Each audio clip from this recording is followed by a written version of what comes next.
So everything has or shit evolves, right? Everything has evolution. So every time you guys see, if you're paying attention on Instagram or whatever, you see me go to FedEx, you see a green wrapped something on a scale, whether it be a header or a block, right?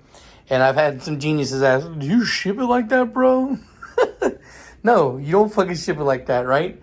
I don't ship it like that. But I'm not taking a raw open engine block, putting it in my trunk and carrying it around everywhere, because that's a good fucking time for particulates and everything to just fall in the fucking engine block, right?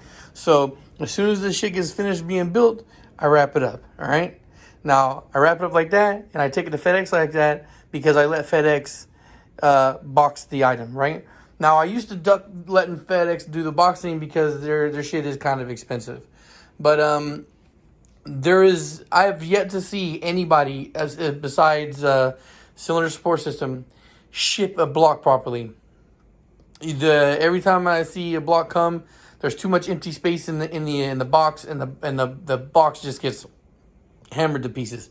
All right, and to be honest, right, I told you guys recently. I don't know. I may not have. I said that I've seen a couple of boxes get to some place from me. They were kind of battered, but I always have them put Instapak in the box.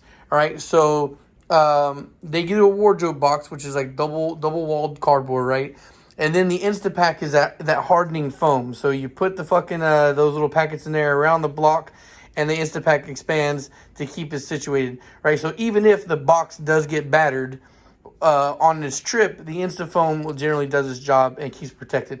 Now, the other day I was looking at a block that I sent, the CSS block, and it got hammered, right? It got hammered a little bit, but he's looking at the guy that I did it for, I sent it to, was looking at some spots, and I started thinking about it, and I remembered back to when I received the block initially, that the box was beat to shit. As a matter of fact, there was parts of the block exposed from the cardboard from where it had fallen out. And it is not, and dude did the best that he could, but at the end of the day, bro, it's just, if you don't do the Instapak foam, it's never going to get to where it's going in the best shape. These guys, they're just random ass dudes. So unless you get a bunch of shippers that are all strong or know how to handle heavy packages properly, the chances are that the shit's going to get beat up before it gets there. So I don't even bother trying to box anymore. Another reason why is too, because this right here, like, this is a problem I was having. I got this fucking box, right? And the idea was I have an accessory kit to send out. A timing cover, the water pump housing, valve cover, and oil pan. Now I need to send it out. And I'd rather not have FedEx box that if I don't need to, because it's something that's small enough where I should be able to box it on my own. Now here's the problem I have with that, right? FedEx is still going to charge me for the dimensions of the box. And the small box from Home Depot is too small to box the valve cover. It's just, the valve cover is just too long, and the medium box is way too fucking big. So you go from too small to way too much extra fucking space. So even though I'm not going to get hammered on the price of the box, they're still going to fuck me up on dimensions, right? So end of the day, what I'm going to do the same shit that I do for these things.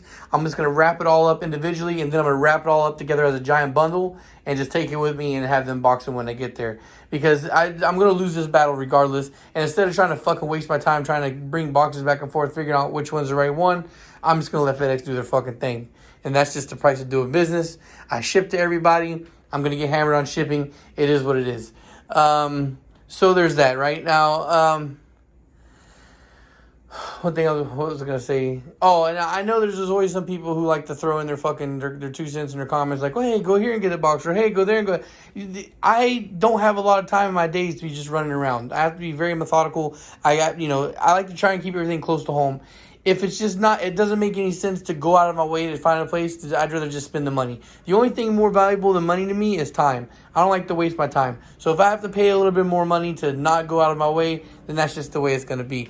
And then later on down the line, I'll adjust the shipping accordingly. So when I go to take this fucking the accessory kit to ship tomorrow, if the price tag on it's a little heftier than I like it to be, then I'll increase the shipping cost. So it's just going to be, that's why I always tell you guys, anytime you guys get something from me that's fresh on the market, something that I'm putting out that you don't see me offer too much for sale, you might want to jump on it is when you see it. Because I tend to undermarket things when they sell the first time. I tend to sell things cheaper than they should be, whether it's the product itself and the labor I'm going light on, or shit like this with the shipping. So For those of you guys that are curious, I think it's been like a year or two. It's probably been like 2 years since I made like any kind of shipping video. And even that shipping video I made way back in the day, it was bad. It's not the way you need to do things, because if you're not, now if you want to go out yourself and get your own Instapak foam and you're boxing it yourself like that, then by all means do it like that. But I would have a feeling, and I got a sneaky suspicion that if you do it like that, it's going to wind up costing you as much or more than FedEx is going to charge you. So if you're dealing with heavy duty shipping, then just pay the money. Just pay the money for FedEx to do the thing, right? You want it to get there as safe as possible, right? You don't really want to have to make an insurance claim. You just want your product to get there like it's supposed to. So get it out there. Do it the right way. Have FedEx do it. Chances are, if you're sending it to a big engine shop or whatever, that they're experienced in doing their own thing like that, and you're going to get back to you sound. Again, Cylinder Support System, they have the best short block shipping I've seen. They always get, not only does the fucking the block come intact with no problems, but the box itself, whatever boxes they're using, they're perfect. They're perfectly fit for what they're shipping and all that good stuff. So yeah, I don't want to go through all the extra hassle and trouble. So I just let FedEx ship it. And I guess that at the end of the day, the discount I get from FedEx doesn't really give me a large discount on the shipping itself. Like, I'm not saving more on the average everyday person would. So what it is that I have them box the product, and it kind of balances out there. So what I usually pay for them to box everything up is wind up being what my discount is with my account. And yeah, so just a quick video. So I'll let you guys know what's up, and peace. Thanks for watching.